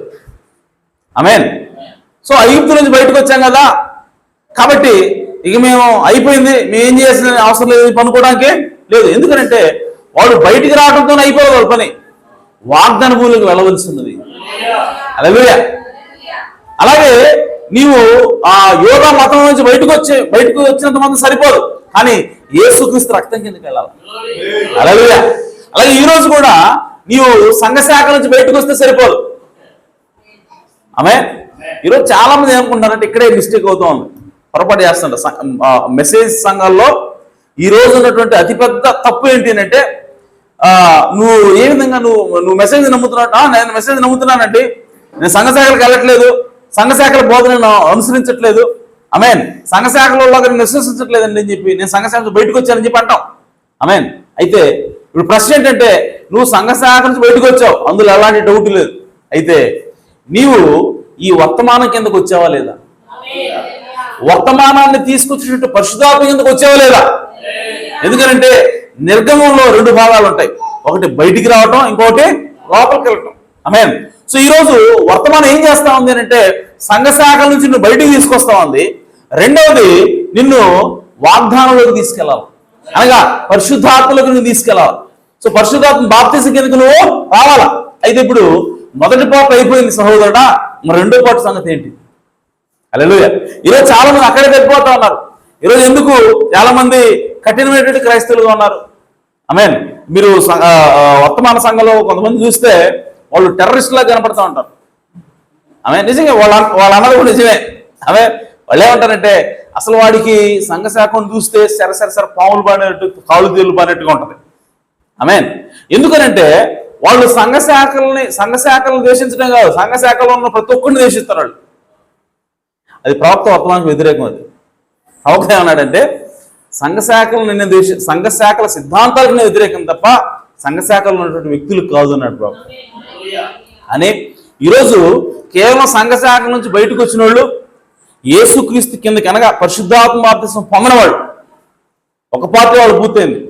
సో ఒక పార్టీ పూర్తి చేసినట్టు వర్తమాన విశ్వాసులు వాళ్ళు ఎలా తయారయ్యారంటే చివరికి కఠినాత్మలో తయారయ్యారు. ఆమేన్. సో సాటి వ్యక్తిని, సహోదరుడిని ప్రేమించని స్థితికి చేరుకుంటున్నారు. అందుకోసమే వాళ్ళ మనసు కఠినమైపోయింది. కాబట్టి సంఘశాఖలను చూడగానే వాడికి కోపం వస్తుంది. ఆమేన్. వాడితో కనీసం కరచాలన చేయడానికి కూడా వాళ్ళకి మనసు ఉండట్లేదు. దానికి కారణం ఏంటంటే వాళ్ళు ఇంకా బయటకు వచ్చారే తప్ప లోపలికి పోలేదు వాళ్ళు ఇంకా. ఆమేన్. సో కాబట్టి పరిశుద్ధాత్మ బాప్తిసం పొందినప్పుడే నువ్వు లోపలికి వెళ్ళినట్టు, పరిశుద్ధాత్మ బాప్తిసం పొందినప్పుడే ఈ వర్తమానం వచ్చినందుకు నీకు ఒక సార్థకత ఏర్పడినట్టు. అంతేగాని నువ్వు కేవలం సంఘశాఖ నుంచి బయటకు వచ్చినంత మాత్రాన ఆమేన్ నువ్వు వర్తమానం లోపలికి వచ్చినట్టు కాదు. హల్లెలూయా. సో కాబట్టి ప్రియ సహోదర సహోదరులారా, మనల్ని దేవుడు ఆ ట్రెడిషన్స్ లోంచి, ఆ లోక సంబంధించినటువంటి కార్యాల నుంచి దేవుడు మనల్ని బయటికి తీసుకురావాలని కోరుకుంటా ఉన్నాడు. అందుకోసమే ఈ వర్తమానాన్ని దేవుడు మనకి ఇచ్చి ఉన్నాడు. ఆమేన్. అలాగే అపోస్తుల కార్యము, ఎఫెసీయులకు రాసిన పత్రిక 4వ అధ్యాయము, అలాగే మొదటి దశలోనికి రాసిన పత్రిక 4వ అధ్యాయం, వీటన్నిటిలో కూడా దేవుడు ఏం మాట్లాడుతున్నాడంటే, మీరు అన్యుల యొక్క విగ్రహాలను మీరు పాటించొద్దు, అన్య విగ్రహాలకు మీరు అర్పించొద్దు, లేదంటే వాళ్ళని పూజించొద్దు అని చెప్పి దేవుడు మాట్లాడుతున్నాడు. అలాగే అన్యుల యొక్క అన్క్లీన్ లివింగ్, అంటే అన్యులు ఎలా జీవిస్తారంటే వాళ్ళు అపవిత్రమైనటువంటి జీవితాన్ని జీవిస్తారు. ఆమేన్. పెళ్లి కాకముందే వాళ్ళు పురుషులతో వెళ్తారు. సో పెళ్లి అయిన తర్వాత వాళ్ళు విచారం చేస్తారు. వాళ్ళకి కామన్ కనపడతా ఉంటాయి. కానీ ప్రవక్త అంటున్నాడు, దేవుడు అంటున్నాడు, మీరు వాటన్నిటి నుంచి కూడా మరి విడుదల పొందడం, వాటి నుంచి కూడా దూరంగా ఉండటమే దేవుని చిత్తం బైబిల్ చెప్తా ఉంది. మీరు పవిత్రమైనటువంటి జీవితాన్ని జీవించడమే దేవుని యొక్క చిత్తమై ఉన్నది. కాబట్టి అన్యుల వల్ల మీరు అటువంటి అపవిత్రమైనటువంటి కార్యాలను చేయకూడదని బైబిల్ స్పష్టంగా తెలియజేస్తా ఉంది. ఆమేన్. సో కాబట్టి ప్రియ సహోదరి సహోదరులారా, అన్యులు ఏ విధంగా జీవిస్తారంటే అపవిత్రంగా జీవిస్తారు. ఆమేన్. సో వాళ్ళకి ఈ ప్రవక్త దేవుని వాక్యం ఇంకా ఏం చెప్తా ఉందంటే, మీరు అన్యుల వలె ఆమేన్ ఏమి తిందుమా ఏమి తాగుదుమా అని మీరు చింతించకండి. దేవుడు ఏమంటున్నాడంటే, మీరు ఏం తిందుమా ఏం తాగుదుమా అని చింతించకండి అట్లా అని అన్నాడు. అన్యులు చింతిస్తారు అంటున్నాడు. అలాగే సో అన్యులు ఆ విధంగా చింతిస్తారు కాబట్టి మీరు ఆ విధంగా చింతించొద్దు. మీకు ఆహారం కావాలంటే నాకు తెలుసు, నేను ఇస్తాను. మీకు వస్త్రాలు కావాలని నాకు తెలుసు కాబట్టి నేను మీకు ఇస్తా. కానీ అన్యులు వాటన్నిటి కోసం కూడా చింతిస్తారు, వాటి గురించి ఆలోచిస్తారు. కాబట్టి వాళ్ళు ఆ ఆహారం కోసము, వస్త్రాల కోసము, లేదంటే ఏమంటారు నీడ కోసం, వీటన్నిటి కోసం కూడా ఆలోచించి వాళ్ళు దేవునికి వాక్యాన్ని మేరటానికి కూడా వాళ్ళు సిద్ధపడతారు. హల్లెలూయా. ఎందుకు ఆ విధంగా మాట్లాడుతున్నాడు దేవుడు అని అంటే, అన్యులు ఈ కూడు గుడ్డ నీడ వీటి కోసము వాళ్ళు కావాలంటే దేవుని యొక్క వాక్యాన్ని మీరి అపవిత్రమైనటువంటి జీవితాన్ని జీవించడం సిద్ధపడతారు. హల్లెలూయా. వాళ్ళకి సంపాదన లేదు, ఆమేన్, వాళ్ళకి కూడు దొరకదేమో గుడ్డ దొరకదేమో అని చెప్పి వాళ్ళు విచారం చేయడం కూడా సిద్ధపడతారు. ఆమేన్. సో వాళ్ళ యొక్క పెళ్లి ప్రమాణాన్ని మేరడానికి కూడా వాళ్ళు సిద్ధపడతారు. ఆమేన్. సో ఎందుకనంటే ఆహారం లేకపోవటాన్ని బట్టి మాకు ఆహారం కావాలా, ఆమేన్, నా భర్త సరిగా సంపాదించట్లేదు, నా భర్త తిరుగుతున్నాడు, నా భర్త తాగుతున్నాడు, కాబట్టి వాడి సంపాదన సరిపోదు కాబట్టి నేను మరి నా పిల్లల్ని పోషించుకోవాలి కాబట్టి, లేదంటే నాకు నాకు ఆహారం దొరకదేమో అని చెప్పి కొంతమంది అన్నిలోగా ఆలోచించి దిగులు పడి వాళ్ళు ఏం చేస్తారంటే వాళ్ళ పెళ్లి ప్రమాణాన్ని మీరి ఆమేన్ ఇతరులతో విచారం చేసి అవి సంపాదించుకోవాలని చూస్తూ ఉంటారు. ఆమేన్. అందుకోసం దేవుడు అంటున్నాడు, మీరు ఆ విధంగా ఆలోచించబాకండి. ఆమేన్. అన్నిలు ఆ విధంగా చింతిస్తారు, అన్నిలు ఆ విధంగా మరి పెళ్లి ప్రమాణాన్ని మేరతారు. మీరు ఆ విధంగా చేయొద్దు. ఎందుకంటే మీకు ఆహారం కావాలో నాకు తెలుసు, మీకు ఆహారం ఇచ్చే దేవుడిని నేను. హల్లెలూయా. మీకు గుడ్డ కావాలంటే నేను ఇస్తాను, మీకు ఇల్లు కావాలంటే నేను ఇస్తాను, మీకు ఏం కావాలో అన్ని కూడా ప్రొవైడ్ చేసే దేవుడిని నేను ఉన్నాను. కాబట్టి నన్ను నమ్మండి. హల్లెలూయా. మీరు వీటి కోసం చింతించవచ్చు, ఎందుకంటే అన్నిలు వాటి కోసం చింతిస్తారు, కానీ మీరు ఆ విధంగా చింతించొద్దు, మీరు నా మీద విశ్వాసం చిన్న చాలంటున్నాడు ఆయన. హల్లెలూయా. కాబట్టి మనం ఖచ్చితంగా దేవుని యొక్క ఆశీర్వాదాలు పొందుకోవాలి అంటే అన్యుల ఆచారాల నుంచి మనం బయటికి రావాలి. ఆమేన్. అన్యుల యొక్క ఆలోచన విధానం నుంచి మనము బయటికి రావాలి. అప్పుడు మనం ఎలా ఉంటామంట అని అంటే, మొదటి పేతురు 2వ అధ్యాయంలో దేవుడి యొక్క వాక్యం తెలియజేస్తా ఉంది. ఆయన అంటున్నాడు, మనం ఎప్పుడైతే దేవునికి అనుకూలంగా ఉంటామో, అన్యుల యొక్క ఆచారాలను మనం విసర్జిస్తామో అప్పుడు ఎలా ఉంటాము మనం అంటే, 2వ అధ్యాయం 3వ వచనం, సమస్తమైన దుష్టత్వమును, మొదటి నుంచి చదువుదాం. ప్రభు దయాళుడని మీరు రుచి చూచి ఉన్నాడలా సమస్తమైన దుష్టత్వమును, సమస్తమైన కపటమును, వేషధారణను, అసూయను, సమస్త దూషణ మాటలను మాని, ఎన్ని ఎవరు చేస్తారు? యాక్చువల్గా అన్యులు చేస్తారు. మాని కొత్తగా జన్మించిన శిశువులను పోలినవారై నిర్మలమైన వాక్యము అను పాల వలన రక్షణ విషయంలో ఎదుగు నిమిత్తము ఆ పాలను అపేక్షించుడి. మనుషుల చేత విసర్జింపబడినను ఆమేన్ దేవుని దృష్టికి ఏర్పరచబడినది అమూల్యమును సజీవునైన రాయగు ప్రభువునొద్దకు వచ్చిన వారై యేసుక్రీస్తు ద్వారా దేవునికి అనుకూలములకు ఆత్మ సంబంధమైన బలులను అర్పించుటకు పరిశుద్ధ యాజకులుగా ఉండినట్లు మీరును సజీవమైన రాళ్ళవలే ఉండి ఆత్మ సంబంధమైన మందిరము కట్టబడుచున్నారు. ఆమేన్. మనం ఎలా కట్టబడతాం? మనం ఎవరో అంట పరిశుద్ధమైనటువంటి యాజకులుగా ఉండటానికి. ఆమేన్. అలాగే సజీవమైన రాళ్ళవలే ఉండి దేవునికి ఆత్మ సంబంధమైన మందిరంగా కట్టబడటానికి దేవుడు మనల్ని పిలుస్తా ఉన్నాడు. హల్లెలూయా. సో దేవుడు ఏమంటాడంటే, మనం ఎవరము అని చెప్పంటే మనం పరిశుద్ధమైనటువంటి యాజకులమై ఉన్నాము. ఆమేన్. అలాగే దేవునికి సజీవమైనటువంటి ఆలయంగా ఉన్నాము. ఆమేన్. అలాగే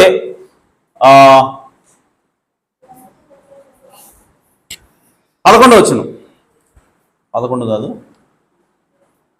9వ వచనం, అయితే మీరు చీకటిలో నుండి ఆశ్చర్యకరమైన తన వెలుగులోనికి మిమ్మల్ని పిలిచిన వారి గుణాతిశయములను ప్రచురము చేయ నిమిత్తము ఏర్పరచబడిన వంశమును, మనం ఎవరు అంట ఏర్పరచబడిన వంశమును, ఆమేన్, రాజులైన యాజక సమూహమును, హల్లెలూయా, సో మనం ఎవరు అని అంటే, మనం ఎప్పుడైతే ఈ అన్యుల ఆచారం నుంచి బయటకు వస్తామో, ఆమేన్, మనం ఎవరు అంటే మనం పరిశుద్ధమైన ఏర్పరచబడిన వంశమును, రాజులైన యాజక సమూహమును, పరిశుద్ధ జనమును, దేవుని సొత్తైన ప్రజలై ఉన్నారు.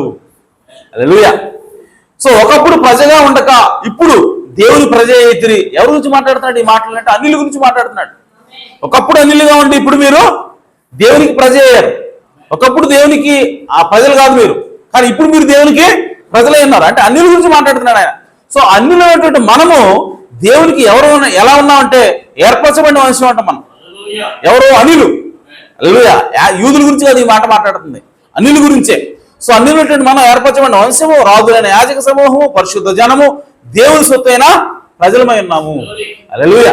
సో ఈ విధంగా మనము రాజులైనటువంటి యాజకులుగా, పరిశుద్ధ జనంగా, సొత్తైన ప్రజలుగా ఉండాలి అంటే మనం అన్యుల యొక్క ఆచారాల నుంచి, సిద్ధాంతాల నుంచి మనము వేరే వాళ్ళని బైబిల్ స్పష్టంగా తెలియజేస్తా ఉంది. అపవిత్రమైనటువంటి జీవితాన్ని మనం విడిచిపెట్టాలి. ఆమేన్. సో విగ్రహ సంబంధమైనటువంటి జీవితాన్ని మనము విడిచిపెట్టాలి. ఆమేన్. ఇంకా దేవుడు ఏమంటున్నాడంటే ఇశ్రాయేలు ప్రజలకు చెప్తున్నాడు, మీరు ఆ వాగ్దాన భూమిలోకి వెళ్ళినప్పుడు మీరు అంతకుముందు ఈ ప్రదేశంలో ఎవరైతే నివసిస్తున్నాడో అన్యుడు, వాడు వాళ్ళ దేవతలను ఏ విధంగా ఆరాధించాలని చెప్పి మీరు ఆరాధించడానికి కూడా కనీసం ప్రయత్నం చేయబాకండి. ఏంటంట? ఇశ్రాయేలు ప్రజలు వాగ్దాన భూమికి వెళ్ళారు. అక్కడ అంతకుముందు ఎవరో ఉన్నారు కదా, ఏడు రకాల ప్రజలు ఉన్నారు కదా, 7 తెగల వాళ్ళు వీళ్ళు ఎలగొట్టారు కదా. ఎలగొట్టి వీళ్ళు నివాసం ఏర్పాటు చేసుకున్న తర్వాత దేవుడు అంటున్నాడు, మీరు అక్కడికి వెళ్ళిన తర్వాత మీకంటే ముందుగా అక్కడ నివసించిన ప్రజలు వాళ్ళ దేవుళ్ళని ఏ విధంగా ఆరాధన చేశారు, ఏ పద్ధతిలో ఆరాధన చేశారు అన్నదాన్ని మీరు కనీసం విచారించబాకండి. ఆమేన్. ఎందుకంటే ఆ విధంగా మేము కూడా ఆరాధన చేస్తామని చెప్పి అనుకోబాకండి. ఎందుకంటే ఆ పద్ధతిలో మీరు నాకు ఆరాధన చేయకూడదు అంటున్నాడు. హల్లెలూయా. అంటే దేవుడు ఏమన్నాడంటే కనీసం అన్యులు పూజించే విధానాన్ని కూడా మీరు ఫాలో అవ్వకూడదు, అన్యులు దేవుని కొలిచే పద్ధతిని కూడా మీరు ఫాలో అవ్వకూడదు. హల్లెలూయా. సో కాబట్టి దేవుడు ఏమన్నాడంటే అన్యుల ఆచారాలను ఈరోజు మనం క్రైస్తవులకు చూపించకూడదు. అన్యులు ఆరాధించినట్టుగా ఈరోజు క్రైస్తవులు దేవుని ఆరాధించకూడదు. ఎందుకంటే బైబిల్ మాట అది. హల్లెలూయా. సో అది ఎక్కడ ఉంటో చూపిస్తాను మీకు. డ్యూటరానమీ 2వ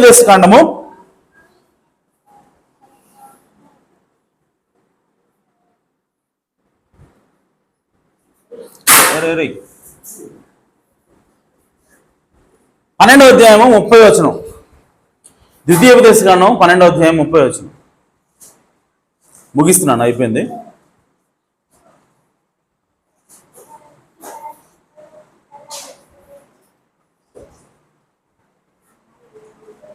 ద్వితీయోపదేశకాండం 12వ అధ్యాయం 30వ వచనం. వారి దేవతలను ఆశ్రయింపగోరి ఈ జనములు తమ దేవతలను కొలిచినట్లు నేనను చేసేదని అనుకోకుండా జాగ్రత్త ఉండవలను. ఆమేన్. వారి దేవుళ్ళని మీరు ఆశ్రయించగోరి ఈ జనములు తమ దేవతలను కొలిచినట్లు నేనను చేసేదని అనుకోకుండా, అంటే వాళ్ళు ఏ విధంగా ఆరాధించారు మీరు కూడా ఆ విధంగా ఆరాధించకుండా జాగ్రత్తగా ఉండండి. తమ దేవతలకు వారు చేసినట్లు నీవు నీ దేవుడిని యెహోవాను గూర్చి చేయవలదు. ఆమేన్. అంటే వాళ్ళ దేవతను వాళ్ళు ఏ విధంగా ఆరాధించారు, నువ్వు నీ దేవుడిని ఆరాధించకూడదు. అలాగా ఏలైనగా యెహోవా ద్వేషించు ప్రతి హేయ క్రియను వారు తమ దేవతలకు చేసిరి. వారు తమ దేవతల పేరట తమ కుమారులను తమ కుమార్తెలను అగ్నిహోత్రంలో కాల్చివేదురు కదా. తమ పిల్లలను బలిచ్చారంట వాళ్ళు. ఎవరు? ఇశ్రాయేలు కంటే ముందు అక్కడ నివసించిన వాళ్ళు. ఆమేన్. కాబట్టి అలాంటి కార్యాలు ఎన్నో చేశారు వాళ్ళు. నాకు హేయమైనటువంటి కార్యాలు ఎన్నో చేశారు కాబట్టి నేను వాళ్ళని ఎలగొట్టా. కాబట్టి ఈ రోజు మీరు ఇక్కడికి వచ్చి వాళ్ళు చేసేట్టుగా మీరు కూడా చేయాలని చూసారా, మిమ్మల్ని కూడా ఎలగొడతా. అది దేవుని ఆలోచన. నేను మీకు ఆజ్ఞాపించుతున్న ప్రతి మాటను అనుసరించి చేయవలను. దానిలో నీవు ఏమీ కలపకూడదు, దానిలో నుండి ఏమీ తీసివేయకూడదు. హల్లెలూయా. సో దేవుడు ఇక్కడ స్పష్టంగా చెప్తున్నది ఏమిటి అంటే అన్యులు వాళ్ళ దేవతలను ఆరాధించినట్టుగా నీవు నన్ను ఆరాధించకూడదు. ఆమేన్. సో వాళ్ళ పద్ధతులు మీరు పాటించకూడదని బైబిల్ తెలియజేస్తా ఉంది. అయితే ఈరోజు క్రిస్మస్ పేరట, ఈస్టర్ పేరట చేస్తున్న అంతా కూడా అదే. ఆమేన్. సో క్రిస్మస్ పేరు చెప్పి ఏం తీసుకొస్తా ఉన్నారంటే క్రిస్మస్ చెట్టుని తీసుకొచ్చారు. చెట్టుని అలంకరిస్తున్నారు, లైట్లు పెడుతున్నారు. సో దాన్ని ఒక చోట పాతి, ఆమేన్, సో దాన్ని అలంకరించి ఆ విధంగా వాళ్ళు క్రిస్మస్ ని ఆరాధన చేస్తా ఉన్నారు. అయితే అదేమిటి అని అంటే అది అన్యుల యొక్క ఆచారమైనది. అది అన్యులకు విధానమైనది. ఎందుకంటే బైబిల్లో స్పష్టంగా రాయబడింది ఒక చోట. ఓకే, సో అది ఎక్కడుందని మీకు చెప్తాను. మీకు ఇర్మియా గ్రంథము 10వ అధ్యాయము 3వ వచనం. ఇర్మియా గ్రంథం 10వ అధ్యాయం 3వ వచనం.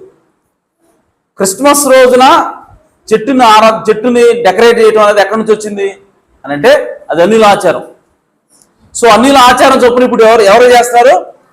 క్రిస్మస్ చేస్తున్నారు, అంటే క్రీస్తుని ఆరాధిస్తున్నారు. అంటే దేవుడు ఇప్పుడు ద్వితీయ దేశకాలంలో చెప్పినటువంటి పద్ధతిని వాళ్ళు అలా చేయకూడదని దేవుడు చెప్పి ఇప్పుడు చేస్తున్నారు అలా. అందుకోసం ప్రవక్త ఆ క్రిస్మస్ రోజున ఆ విధానాలు, అన్యుల విధానాలను దేవుడు ప్రవక్త వ్యతిరేకించాడు. హల్లెలూయా. సో కాబట్టి ప్రవక్త ఎప్పుడు కూడా వాక్యానికి సరిగా సరిపోతున్నాడు. వాక్యం ఏం చెబుతుందో ప్రవక్త ఏం చెప్తున్నాడు. ఆమేన్. ఈరోజు క్రిస్మస్ అనేది మీరు అది అన్యుల ఆచారాలు తీసుకొచ్చారు, అన్యుల ఆచారాలు చొప్పించారు అని ప్రవక్త చెప్పడం కాదు. ప్రవక్త సొంత మాటలు చెప్పట్లా, బైబిల్ వచ్చి చెప్తున్నాడు ఆయన. ఆమేన్.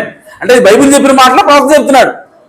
కాబట్టి మనం ఖచ్చితంగా ఆ మాటలు ఫాలో అవ్వాల్సిందే. హల్లెలూయా. సో ఇర్మియా గ్రంథము 10వ అధ్యాయము తీసారా? 3వ వచనం చదవండి.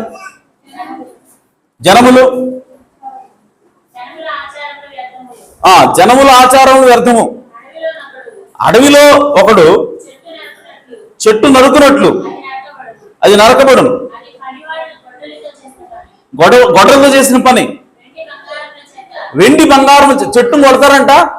ఆ తర్వాత వెండి బంగారముల చేత పనివారు దాన్ని అలంకరిస్తారు, చెట్టు అలంకరిస్తారు. అది కదలక ఎండినట్లు మేకులు పెట్టి సుత్తులతో బిగ్గొడతారు. అంటే ఎక్కడో పండినటువంటి, ఎక్కడో పెరిగిన చెట్టుని కట్ చేసి దాన్ని తీసుకొచ్చి కదలకుండా ఒక చోట పాతి పెట్టి దాన్ని డెకరేట్ చేస్తారు. ఎంతో వెండి బంగారంతో డెకరేట్ చేస్తారు. సుత్తులతో కొట్టి బిగ్గొట్టి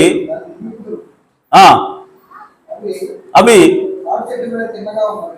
తాటి చెట్టు వల్ల తిన్నగా ఉన్నవి, అవి తొనకు నడవనేరు కనుక వాటిని మోయవలసి వచ్చింది. అంటే ఇది దేవుడు కాదు.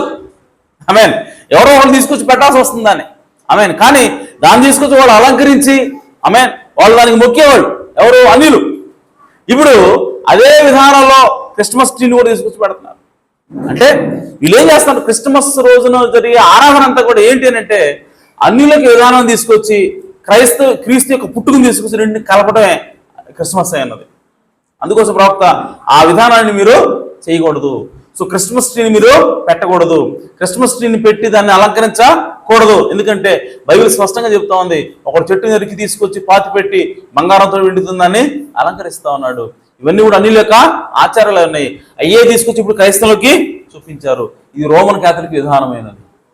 ఆమేన్. సో రోమన్ క్యాథలిక్ ఎప్పుడు కూడా చేస్తుంది అదే. విగ్రహాలు క్రైస్తవులకు లేవు, లేదంటే యూదులకు లేవు, కానీ వాళ్ళు విగ్రహాలు తీసుకొచ్చి పెడతారు. ఆమేన్. సో వాళ్ళు ఆరాధనలు లేదంటే ప్రసాదాలు పెడతా ఉంటారు, మాలలు వేస్తూ ఉంటారు. ఇవన్నీ కూడా అన్యులు చేసేవి. ఆమేన్. కానీ ఈ రోమన్ క్యాథలిక్ వాళ్ళు ఏం చేస్తున్నారంటే వాటిని తీసుకొచ్చి క్రైస్తవుల్లో కలుపుతున్నారు. ఎగ్జాక్ట్గా ద్వితీయ దేశకాండంలో దేవుడు చెప్పినందుకు వ్యతిరేకం అది. హల్లెలూయా. కాబట్టి ప్రియ సోదర సోదరులారా, అన్యుల యొక్క ఆచారాలకు మనము క్రీస్తుతోటి కలపకూడదు, వాక్యంతో కలపకూడదు. ఆమేన్. సో కాబట్టి ఈరోజు క్రిస్మస్ ట్రీ ఆడాన్ని పెడితే క్రిస్మస్ ట్రీ పక్కన కలిసి ఫోటో దిగకూడదు. ఎందుకు అనంటే అది అన్యుల ఆచారమైనది. ఆమేన్. అది దేవుని వాక్యానికి వ్యతిరేకమైనది. ఇంకో విషయం, మందు బాటిల్ పక్కన పెట్టి నిలబడి ఫోటో దిగుతామా? సిగరెట్ ప్యాక్ పెట్టుకొని ఫోటో దిగుతామా? ఇది కూడా అంతే.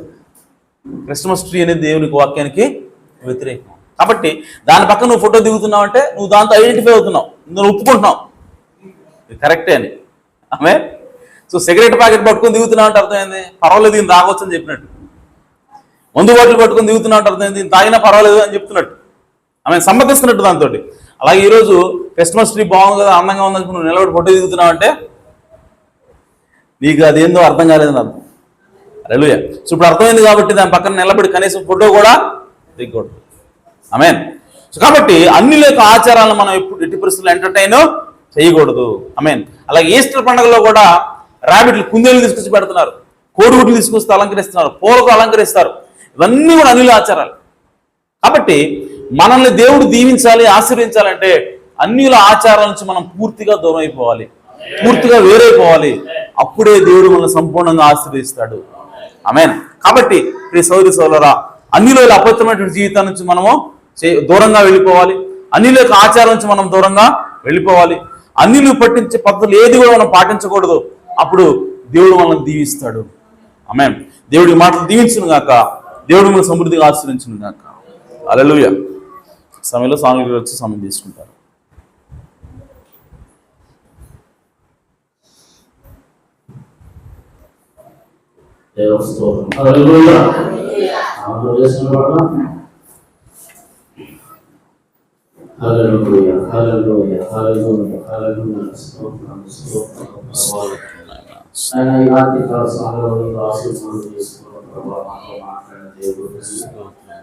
అన్యత్వం గురించి మాతో మాట్లాడవు ప్రభువా.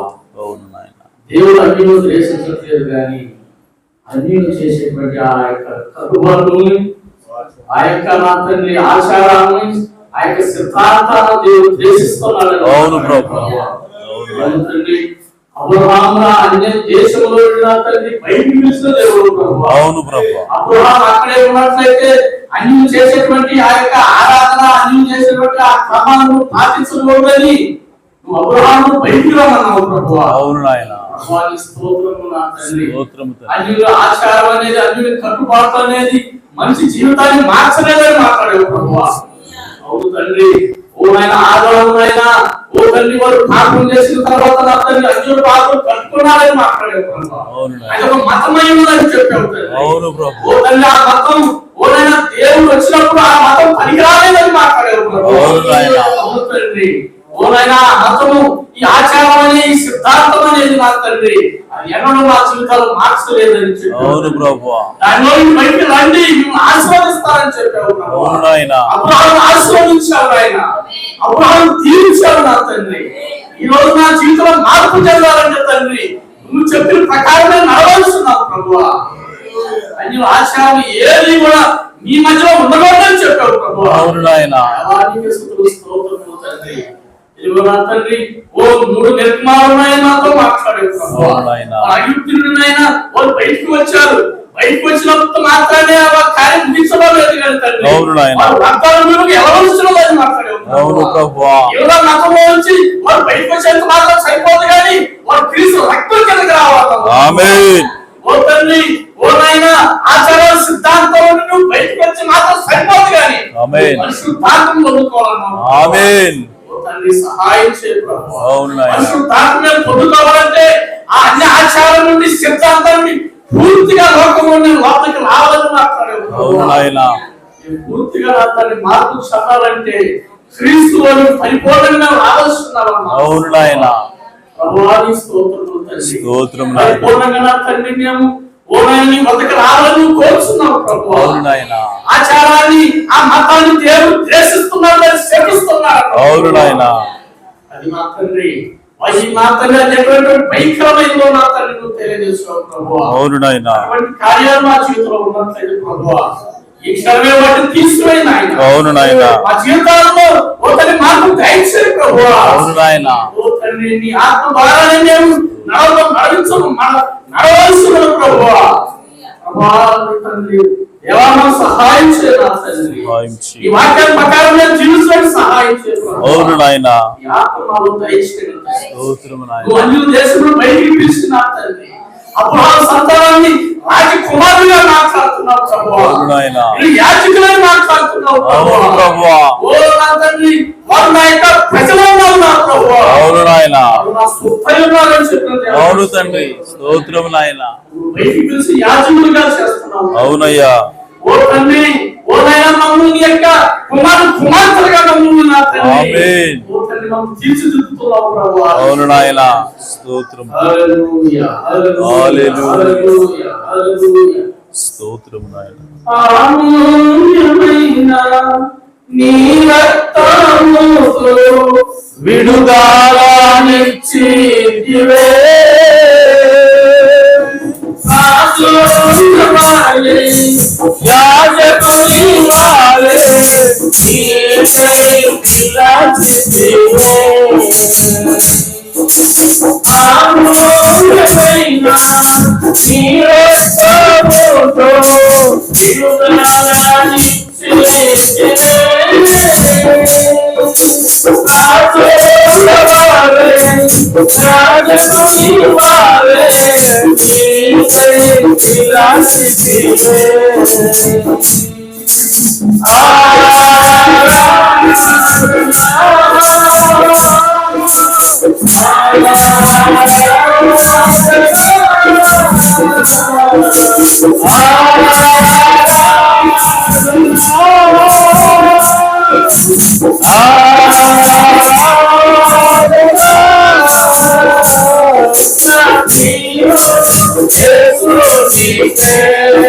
జీవాధిపతి మీ ఘననామమునకు స్తోత్రం నాయన.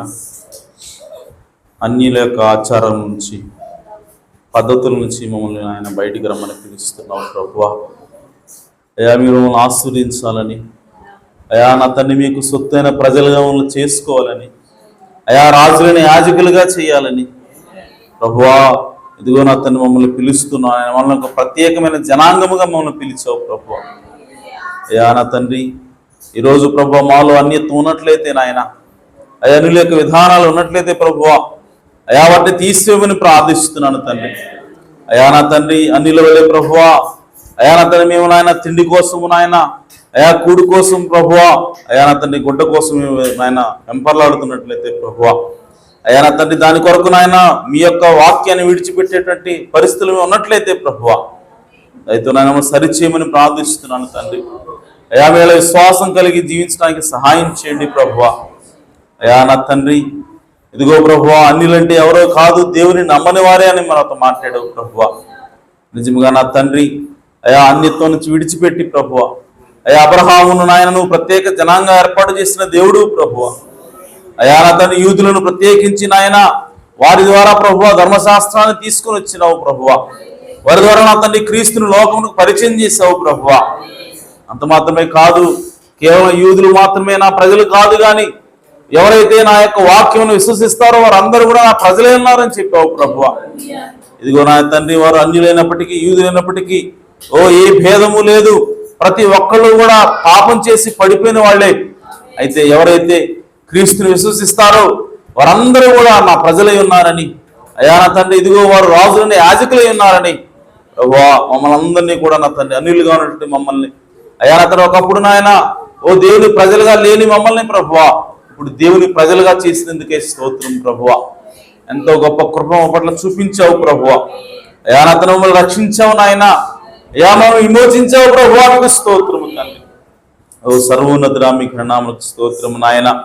ఇంకా నా తండ్రి మరలా నా తండ్రి మేము మరలి ప్రభువా అన్యుల యొక్క ఆచారాల వైపు చూడక ప్రభువా, అన్యుల యొక్క సిద్ధాంతాల వైపు చూడక ప్రభువా, అయా నా తండ్రి మీ ఎడల కేవలం మీ ఎడల మాత్రమే విశ్వాసం ఉంచడానికి, అయా మీ ఎడల మాత్రమే మీతో పాటు మాత్రమే నడవడానికి మాకు సహాయం చేయమని, అయా కృప చూపమని దయ చూపమని ప్రార్థిస్తున్నాను తండ్రి. అయా ఇదిగో నా తండ్రి ఇప్పటి వరకు ఓపికతో ప్రభు వాక్యమైనటువంటి మీ బిడ్డలు మీరు జ్ఞాపకం చేసుకోనండి. అయా వారి హృదయాల్లో ఈ వాక్యమును నాయన మీరు ముద్రించండి. అయా నూరంతలుగా ఫలింపును దయచేయమని ప్రార్థిస్తున్నాను ప్రభువా. ఇక్కడ కూడిన ప్రతి ఒక్కరిని కూడా మీరు దీవించండి, ఆశీర్వదించండి. అలాగే ప్రభువా మరి 27, 28 తారీఖుల్లో అయా మరి కోటాలు ప్రభువా జరగవలసి ఉండగా నా తండ్రి, అయా మీ దాసుని నా ప్రభువా క్షేమంగా మధ్యకు తీసుకొని రండి. అయా వాతావరణాన్ని అనుకూలపరచండి ప్రభువా, వర్షం వల్ల ఎలాంటి ఆటంకం లేకుండా ప్రభువా. అయా నా తండ్రి అలాగే ప్రభువా మరి మీటింగ్ ఏర్పాటు చేయడానికి కావాల్సినటువంటి ప్రతి ద్రవ్యమును కూడా అయా మీరే నా తండ్రి యెహోవా ఈరేగా సమకూర్చమని ప్రార్థిస్తున్నాను ప్రభువా. కృప చూపించండి అయా, దయ చూపమని సహాయం చేయమని మా ప్రభువును రక్షకుడునైనా యేసుక్రీస్తు నామములో ప్రార్థించడి వేడుకుంటున్నాను పరమ తండ్రి, ఆమేన్. మన ప్రభు అయిన యేసుక్రీస్తు వారి కృపా సమాధానం సకల పరిశుద్ధులకు కూడిన మనందరకు సదాకాలము తోడేండును గాక. ఆమేన్. ఆమేన్. పూట ముగించబడింది. అందరికీ వందనాలు.